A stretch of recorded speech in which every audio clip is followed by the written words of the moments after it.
क्या आपने कभी सोचा है एक रैपर, एक इंजीनियर और एक मेयर अचानक कैसे बन जाता है पूरे देश का प्रधानमंत्री?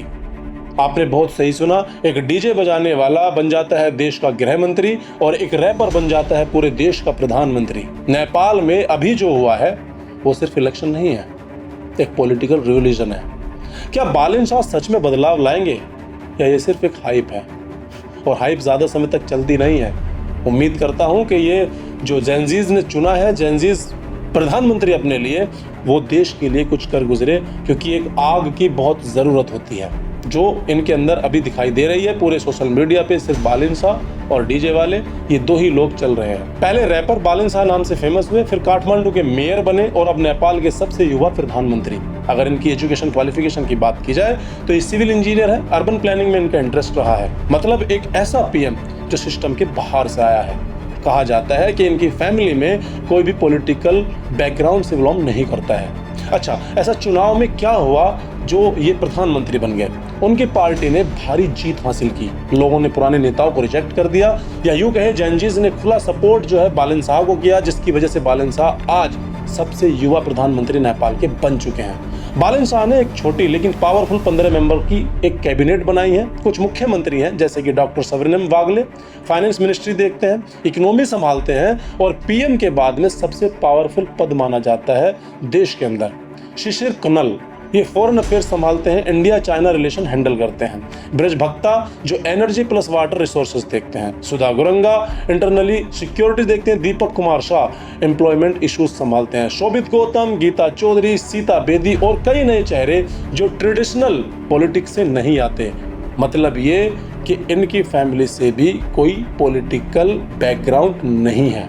तो क्या ये नए चेहरे, या यूं कहिए जेनजीज, ये सारे के सारे 40 से कम के, यानी जो 40 साल की जो उम्र होती है उनसे कम के हैं? देश के प्रधानमंत्री 35 साल के हैं, देश के गृह मंत्री 37 साल के हैं। तो आपको बड़ा ही इंटरेस्ट आएगा ये सरकार देखने में, या यूं कहे, क्योंकि कई बार नेपाल के अंदर सरकार बदल चुकी है। कई बार पहले राजा होते थे नेपाल के अंदर, पहले राजा होता था, राजा राज करता था, फिर ये डेमोक्रेटिक जो है डेमोक्रेसी आई, फिर लोगों ने चुनना शुरू किया। तो अब सबसे पहले जो देश का सबसे युवा प्रधानमंत्री बना है वो बने हैं बालन शाह। सबसे बड़ा विवाद क्या हुआ? सबसे बड़ा सवाल और सबसे बड़ा विवाद ये हुआ, बालन शाह की सरकार आते ही पूर्व प्रधानमंत्री की गिरफ्तारी हो गई। ये बहुत ही क्रिटिकल सिचुएशन में ऐसा होता है। बालन शाह ने आते ही पुराने प्रधानमंत्री तक को गिरफ्तार करवा दिया। इससे हुआ यूं कि सपोर्टर्स बोले एक्शन अगेंस्ट करप्शन और क्रिटिसाइज बोले पॉलिटिक्स रिवेंज। अब आप लोग भी बताइए, क्या ये रिवेंज है या फिर ये एक्शन है? क्योंकि जेनजीज का सपोर्ट जो है खुल के बालन शाह के साथ है, जिसकी वजह से वो अपनी पावर में है। और उन्होंने आते ही कई सारे ऐसे नियम बनाए जिसमें उन्होंने बोला किसी को प्रोटोकॉल नहीं मिलेगा, किसी को वीआईपी ट्रीटमेंट नहीं मिलेगा, एयरपोर्ट पे जगह जगह पे पोस्टर लगाए। तो ये सारी चीज़ें जैसे नायक मूवी नहीं है, जैसे अनिल कपूर ने आते ही सारी चीज़ें की, तो मैं कभी कभी वो नायक की तरह देखता हूँ, लेकिन वो एक फिल्म है और एक रियल लाइफ है। सिर्फ 15 दिनों में मंत्रियों की रैंकिंग तक बदल दी गई, जैसे होम मिनिस्टर को नीचे कर दिया गया। इससे क्या संकेत मिला? गवर्नमेंट अंदर से स्टेबल नहीं है या पीएम फुल कंट्रोल में है? आप लोग कमेंट बॉक्स में बताना। बालन शाह ने एक अग्रेसिव प्लान लॉन्च किया है, digital governance, anti corruption drive, system overhaul. लेकिन सवाल, इतना बड़ा बदलाव इतनी जल्दी पॉसिबल है? असली वजह क्या है? अब आप इसको समझिए। 2025 में बड़े प्रोटेस्ट हुए, करप्शन, बेरोजगारी और यूथ फ्रस्ट्रेशन।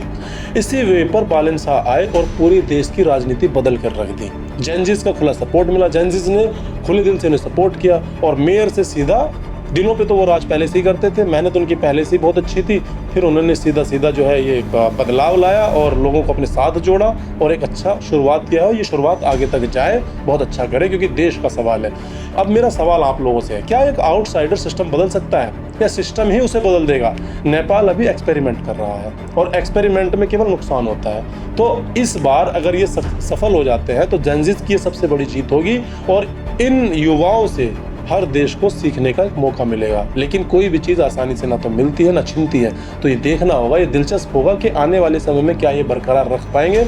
अगर आपको ऐसी रियल पॉलिटिकल एनालिसिस पसंद है तो लाइक करें, सब्सक्राइब करें, बेल आइकन दबाएं ताकि आने वाली अपडेट आपको मिलती रहे सबसे पहले। और कमेंट बॉक्स में जरूर बता दीजिएगा नेपाल का हाल क्या होने वाला है। Thank you so much, keep loving, keep supporting, love you all, thank you.